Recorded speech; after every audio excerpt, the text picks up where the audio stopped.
It is true, it is true. Dr. Helmut Marko is back on the Inside Line F1 podcast. How cool is that? We've been dying to get him back on for such a long time, and it's happening at last. And this is just part two of a two-part series. We've got another part earlier on where we sat down with Dr. Marko after the Dutch Grand Prix to talk about the more present affairs about the team. More about how did they end up losing to McLaren at the Dutch GP? What's next for the team? How did they approach this whole challenging phase? How did they discover Max? What did they think of Kimi Antonelli? And what the benchmarks for Sergio Perez should be? That is a part of part one. In this episode, we touch down upon the 20 years of Red Bull racing. How did Red Bull become the team that they are today? The pivotal moments that got them to victory, the moments that dictate the culture of Red Bull racing, and also a few interesting insights on a few drivers that Red Bull wanted but didn't get, and an engine deal that was about to happen but didn't go through, and also what's next for the future of Red Bull racing. Are they going to list themselves on the stock exchange? Are they going to focus on road cars? Here's Dr. Marko to tell you about all of that and more. Let's dive in, shall we? Now, Dr. Marko, we have you on the podcast to talk about the 20 years of Red Bull racing. Can you believe it, firstly? It's been 20. Are you proud of the way the team has come around? And if so, what are you most proud of Red Bull has achieved in the last few years? First of all, was an unbelievable story. Red Bull was shareholder from Sauber for 10 years and majority shareholders, but with no voting rights. And I think the best we achieved was a podium with I think a lazy or so.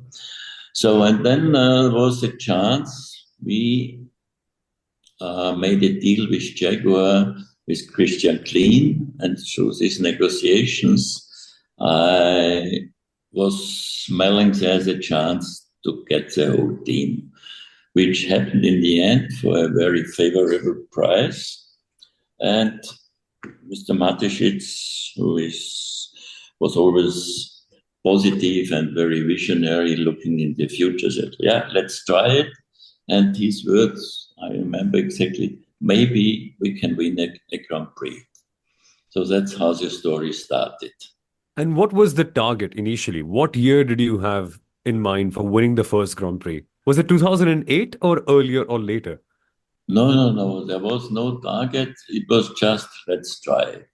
And the other target was we will do it differently, and when we bought Jaguar, we had a lot of changes. We brought an energy station, we brought an own magazine, we had some sort of beauty competition, and so, and we also hired Christian Horner at that time, a very young guy with no Formula One experience.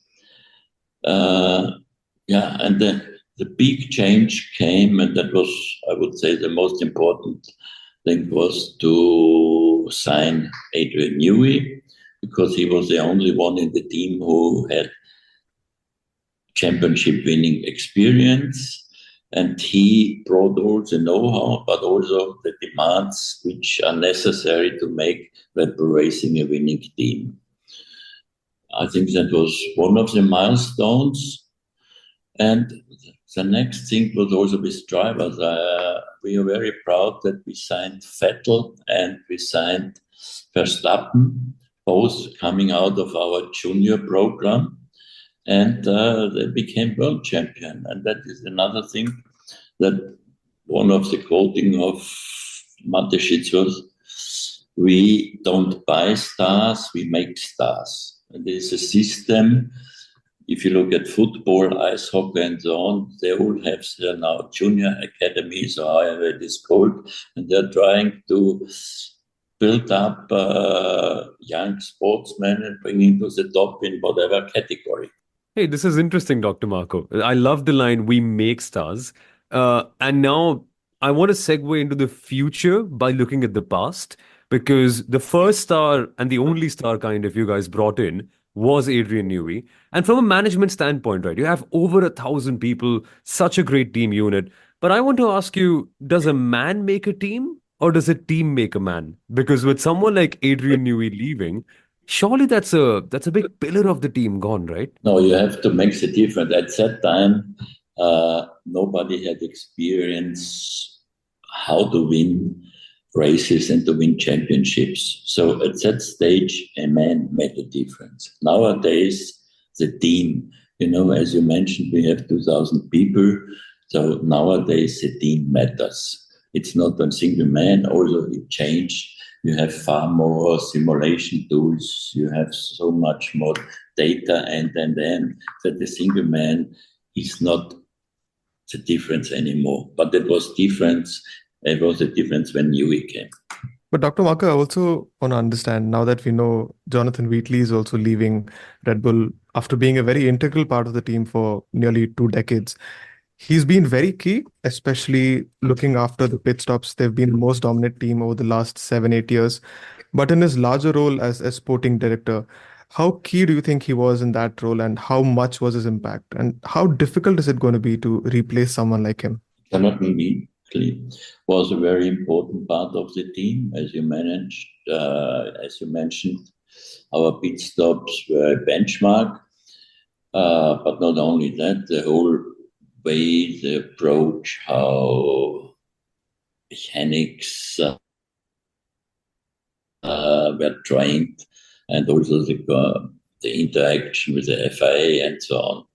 So, but he's now in the mid-50s, and of course he started as a mechanic, so it's a very astonishing and a very proud career, and he wanted to become or get a position which is more demanding for him.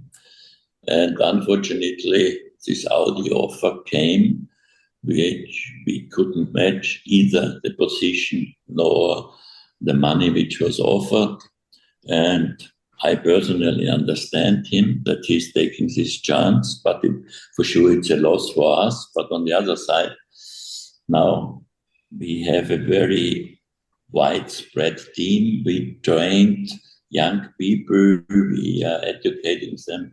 And so we have the possibility, we will put the position of Jonathan on several persons, and we believe we can handle the situation. And also considering 20 years of Red Bull, you've had a very decorated 20 years, lots and lots of wins, over 100 wins, over 100 podiums for Max himself, and several titles in the drivers and constructors championships. But going back to the initial years of Red Bull, what were the challenges that the team faced at the time? Internally, probably trying and convincing or trying to get a hold of the best talent, and probably even externally in the sense of being taken seriously as a racing team, considering Red Bull is primarily an energy drinks brand. Yeah, that's a complex story. As I mentioned first, we wanted to do it differently, to be competitive, but also have fun. So in the beginning, we got the image of a party team, which to a certain amount was correct, but they forgot that we also want to win. So we had to get the old Jaguar team was a little bit like a post office, everything was, there was no really emotion, there was no passion. And for racing or for winning, you need passion. So to change that and to convince people that we are serious, and also the infrastructure was not in a way, production and always simulator, wind tunnel and so on. So we had to invest a lot, but there was the help of Adrian who said, you need this.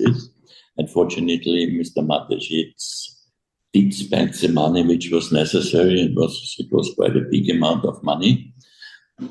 So to get the people and the old people from Jaguar to change their approach, to get passion into it, and that slowly worked. And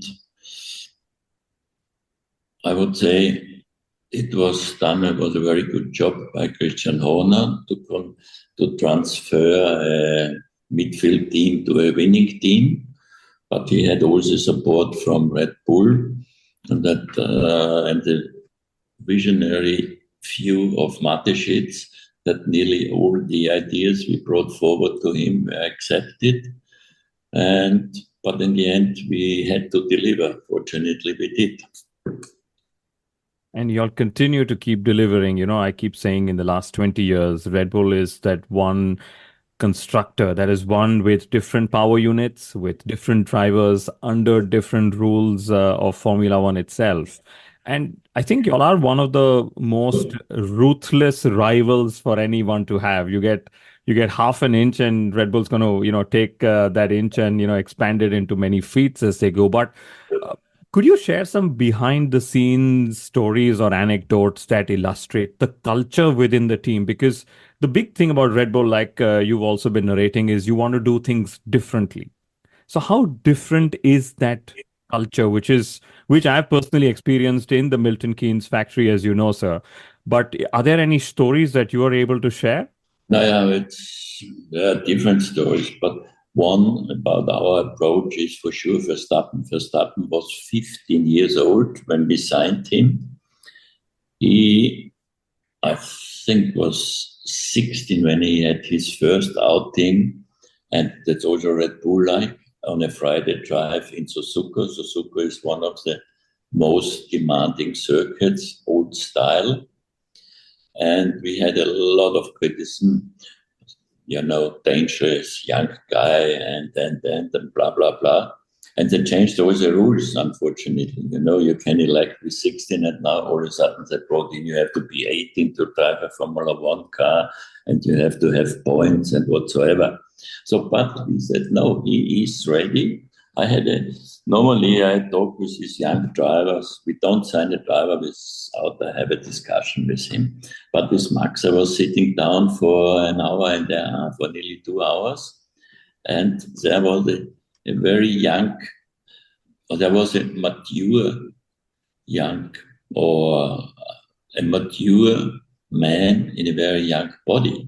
But his vision, what he wanted and how he wanted to achieve it, that was very clear. So for me, it was not a risk to put him in a Formula One car. And yes, he had some accidents, but nearly everybody, when he kind of starts first, have some accidents. But the way, when I talk to Mateschitz, we will have the risk. He's so young, in US, theoretically, you couldn't drive if you're not 18 and things like that. So, and we go forward. And the other story was when 2014 the new engine rules came, and our engine supplier, unfortunately, couldn't make a competitive engine. So, and we tried, even so, there was quite a big rivalry with Mercedes, and also our boss was not a big fan, and I said, listen, with our engine, we can't motivate people anymore because everybody knows with this engine you can't win. So we had a deal with Mercedes, a handshake deal with Lauda, which was not supported by Toto, so the deal didn't happen. And then we went to Honda. Honda at that stage failed to be competitive with McLaren, but I had some insider information what they are planning to do. So we said, yes, we go ahead, we take this risk, which I believe it wasn't a risk because I knew how much they spent on dynos, AVL is in Graz, and so I knew what they spent. So they were serious about it. So when we changed to an engine, which at that moment was, how did Alonso say, F2 style or power, something like that. So that we always took brave decisions. So a little bit, no risk, no fun. I like that That motto, no risk, no fun. And like I keep saying that, 2014 to 2021, 2022 were actually the toughest times because Red Bull had the car, just couldn't get the right power unit. And you all still managed to keep together as a team, wait till everything fell in place. And then, of course, the historic partnership that you've had with Honda. But Sundaram, I know you have a very interesting follow-up question to this story. Yes, Dr. Marko, you said that Red Bull's philosophy has always been about making or building young talent rather than buying the stars. But has there ever been a situation where Red Bull has really wanted to sign a driver, but due to some circumstance or the other, it has broken down, or you've not been able to sign that driver? Or has there ever been a driver that Red Bull has really wanted but just couldn't sign? Before we started winning, I don't know exactly which year, I think it must have been 2008 or so, we had been talking to Alonso, but he didn't take us seriously, I guess. And so, yeah, didn't happen. We had serious discussion and we had a contract ready for Lando Norris, for the Alpha Tauri or Toro Rosso at that time.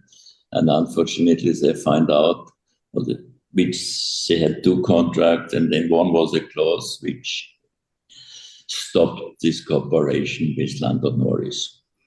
But the rest, as I said, we are proud about our two world champions. I know time is less. I know you have to head. I know Vicky's been messaging me. Just the last question, Dr. Marko. Of course, I'm pretty sure I'll take more time in your calendar to discuss some of these 20-year stories. But if we can just look forward, what is next for Red Bull Racing? Because y'all have been doing this for 20 years. Y'all have won races, titles, poles. There's nothing much left to prove in Formula One, even though I wish y'all keep proving how an energy drinks company can beat car manufacturers in a sport that involves car racing, right? What is next? Will y'all pivot into having road cars or any other advanced engineering technologies like Williams, or list on the stock market? Or what do you think is the next 20 years got in store for Red Bull? If you go back in history, whenever Williams started or McLaren started, not only focus on Formula One, their performance went down. So in our view, we have to focus on Formula One. Yes, we will do the RP17, which is a very special car designed by Adrian Newey, but I think that's a one-off project. We also involved in America's Cup and other things like that. But the focus should stay on Formula One. And I think the next benchmark is we will have our own engine, which is an enormous, enormous project from the financial side as also from the managing side. So we will be now a real manufacturer. So that will start in 2026. And in the future, our focus will be on winning races. Yes, winning racing with our own engine and make always a benchmark, As in the beginning, we do it differently, and that should be also the aim for the future. Main goal is winning, but do it in a way which also gives new views, gives new side of the sport to the public, and be different. And Dr. Marko, I'd like to end with a question on you. In the next 20 years, as Red Bull moves to its different dimension, moves to a new chapter of its history, how do you see your role evolving? You started off nurturing young drivers, setting up the whole team. What do you think the next few years holds for you as we conclude the episode? I'm not getting younger, so my contract goes till 2026. But as long as I physically and mentally in a shape to do my job, I enjoy it. But naturally, I will step back more and more and hopefully find a good successor. Is Sebastian Vettel a possible successor, or can I apply? even think about it, but I will not. But this has been a fantastic chat, Dr. Marko. I'll keep, like I said, keep seeking your time for more of your stories, because I'm pretty sure there's an encyclopedia of stories inside all these 20 years that you've literally been the architect of putting together at Red Bull Racing. Okay, thanks. It was nice to talk to you. Have Bye-bye. a lovely day. Bye-bye. Bye. Ah, man, that was so much fun. So much fun listening to Dr. Helmut Marko. And I hope that that sentiment is also carried by you as you were listening through that episode. Let us know what you make of it by reaching out to us on all of our social media handles. But this is just the beginning. Dr. Helmut Marko has been on the podcast before and hopefully will be back again. But if you loved this a lot, please feel free to check out our Otmar Safnauer special episode that we did a few months ago as well. And also one with Mr. Ravi Shastri, a cricketing legend who was in the Formula One paddock and predicted that Lewis Hamilton would win the British GP before he actually did. Apart from that, we've also got our regular race previews and reviews and all the supporting content around it. But thank you for taking out the time, folks, to listen to this episode of the Inside Line F1 podcast. On behalf of Kunal and Sundaram, this is myself, Somal Arora, and I'll see you for a few episodes in the future. Bye-bye.